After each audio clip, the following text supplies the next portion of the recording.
guys, thanks for joining us again. This is Carmen, and I'm glad that you come to the channel. We're going to start our series on connection that we were talking about doing, where we're going to talk with some people that are in ministry or in different stages of their life and just share some of their story with you. So today we've got Ethan Cunningham, who is the youth pastor at Gold Valley Church of God Prophecy in Middlesex, North Carolina.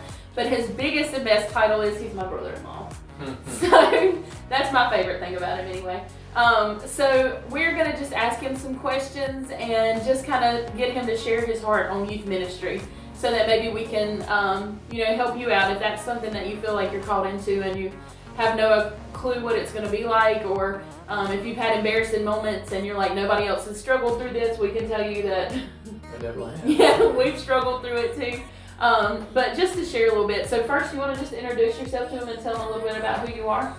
My name is Ethan Cunningham. I am a proud husband, father, Christian, God-fearing man who loves youth, who loves people.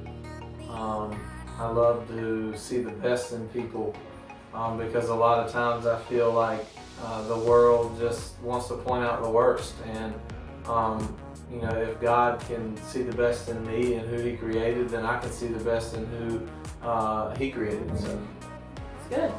All right, so I've just got a couple questions I'm going to ask you, and Ethan's one of those that wants to know the questions ahead of time, and I wouldn't let him see them. So he has not heard these questions yet, so you may have to think for a minute on some of them. So let's start easy. What's your favorite part about being a youth pastor? Was that easy? I get to see the changes that the kids make and the connection, and when they finally get it. That's my favorite part. Yeah, seeing the light bulb. Yeah, I finally get it. Yeah. You want to share maybe your most embarrassing youth pastor moment?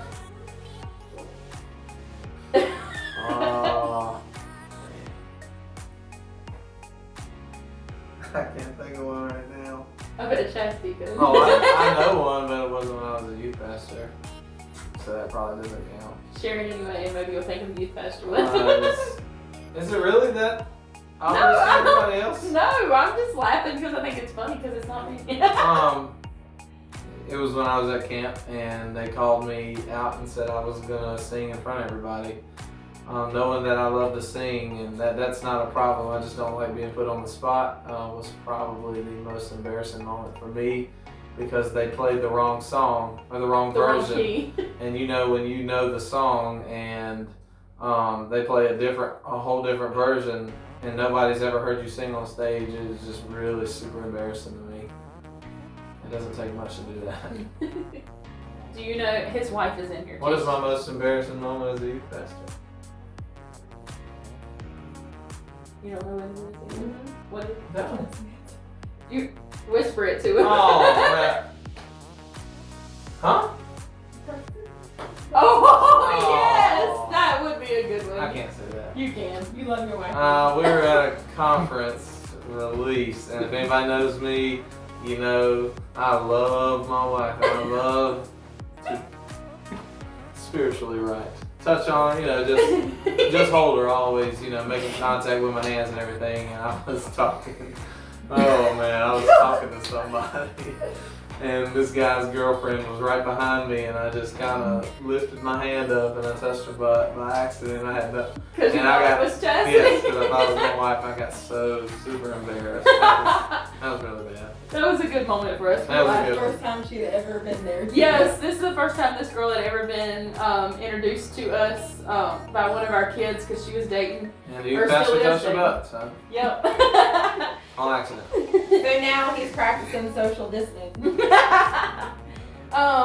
So what do you feel like the hardest part of being a youth pastor is?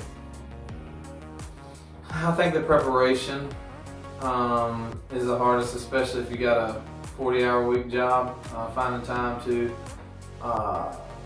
get something together. And then the hardest part, also part two for me, is breaking down the wall of everybody always wanting to be on their phone and talking, while I'm talking.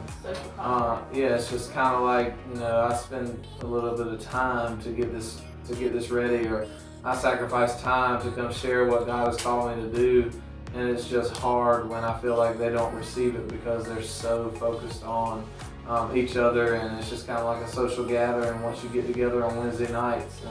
And just sometimes me always feeding off other people's answers. I like to ask questions, and when nobody wants to talk, that's hard for me because a lot of my lessons are geared around questions and interaction. Response. So this isn't on my paper, this is an extra, you're welcome. It's free. Yeah. So you mentioned being bivocational, that you've got a full-time job and you do youth ministry. And anybody that's even volunteered just to teach a lesson, that you spent 40 hours. It's a full-time job because you have to answer phone calls and texts, and you have to prepare for whatever you have to do and stuff. How do you find balance between life, because you have a family, you have a wife, you have children that you have to help with homework and spend time with. You've got a job that you have to work 40 plus hours at, and then you have to prepare for youth. How do you find balance? And is it easy? No, it's not easy at all because you have to make yourself. Yeah. At least I do. I have to make myself. Sometimes I have to do it at work. Sometimes, it's on that Wednesday and I haven't had any time, and I just try to throw something together. But most of the time I try to at least block off some time every day to focus on that. At least kind of look into what I want to do on Wednesday night. What is your favorite, we're going to break this into two parts. What's your favorite spiritual memory, like your favorite moment that you can remember as a youth pastor? Whether it be like at a conference that you saw something happen for somebody, or in class where you were talking about those light bulb moments. What's one of your favorites that comes to your head first? I don't want to say her name. You don't have to say her name. But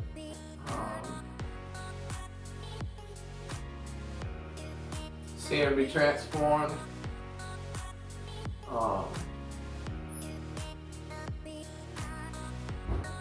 Just needing love and giving in, and just being willing to come to something. This is my favorite moment. What about for you personally? Like your favorite, I remember when I was at this conference and God did this, or I was at church and this happened. Your favorite God moment that being baptized by Glenn and prophesying over me. Saying, it was a lot of things, but the Swiss Army knife is really, when he said that, because I have the ability to go in and adapt to any situation I'm in and connect with people, not a boasting thing or pat on the back, but it's just like that. It's just what I'm good at. It's just finding the best in people. For him to call me a Swiss Army knife, really, in my mind, kind of hit it on the head, like, exactly what you're doing. And God, just kind of surrendering to Him is leading me in different paths to minister to people through my life. we love Pastor Glenn. Yes, we do. We love you. Yes. All right, last one. If you could just, when you started this, you wish somebody would have told you this. What's your best advice to give youth pastors, whether they're currently serving and they're struggling, or if they're new to it, or they're thinking that they're called to it? What's your best advice for them? Take time for yourself and go to youth retreat weekends. Get together with youth pastor friends that you have, or even pastoral friends, but connecting and not just trying to do it all by yourself. Asking the questions and hanging out with, like I said, just taking time for yourself and hanging out, because it's not all preparing 24/7, all the 365. There's got to be times where you have to be poured into as well, and I think taking the time to go to something for yourself to get poured into is important. Do you feel like it's easy for your cup to run out and to be emptied in this ministry? Yeah, I do, because you want to see everybody get saved, and you want everybody to get it from day one, but everybody's journey is different, and so you spend so much time I spend so much time trying to make sure that I'm there for everybody and make sure that I'm loving on everybody and being exactly what I can be and everything I can be that God wants me to be for them. I feel like it is draining sometimes, because I was just telling Chastity the other day when I was texting this one person. We used to text all the time, and now when I text, they don't respond as much, and so that gets hard because they kind of start going away, and you cannot pull them back in. Like, you can't make them go. I can't save everybody. That's kind of what I tell the youth now is, if I could live a saved life for you, I would do it for you, but I can't. That's really hard to come to grips with for me. I don't even know if that was the question, but okay. Anything else you want to add, or? No, I just, whatever you do, is one of my life verses. Ever since I worked at Freedom Ministries, is Colossians 3:23. Whatever you do in word or deed, do it unto the Lord and not to man. Don't do it like I work for Coca-Cola, but at the same time, I don't work for Coca-Cola. I work for God. So whatever you do, if you work from home, if you're a stay-at-home mom, if you're a stay-at-home dad, if you're a graphic designer, or whatever you're doing, even if you make sandwiches for people, like if you work at Subway, make those sandwiches the best that you can. Give God the glory through you and your customer service. Whatever you do, in word or deed. So whatever you say and whatever you do it unto the Lord and not to man, because we get so caught up doing it to people please a lot of times is what I feel like. And like if I'm doing it for the likes, then eventually they're going to stop coming and I'm not going to feel important anymore. So knowing that my Father has approved of me and has given me the gifts that He's given me, and that they're special to me, they're special to you too. You're unique. So that's what I would say. That's good. Thank you for coming on here and doing this with us. Again, guys, don't forget to like the video, send some comments out to Ethan, and let him know that you appreciated his time coming up here and being part of this, and we'll see you next time. Thanks.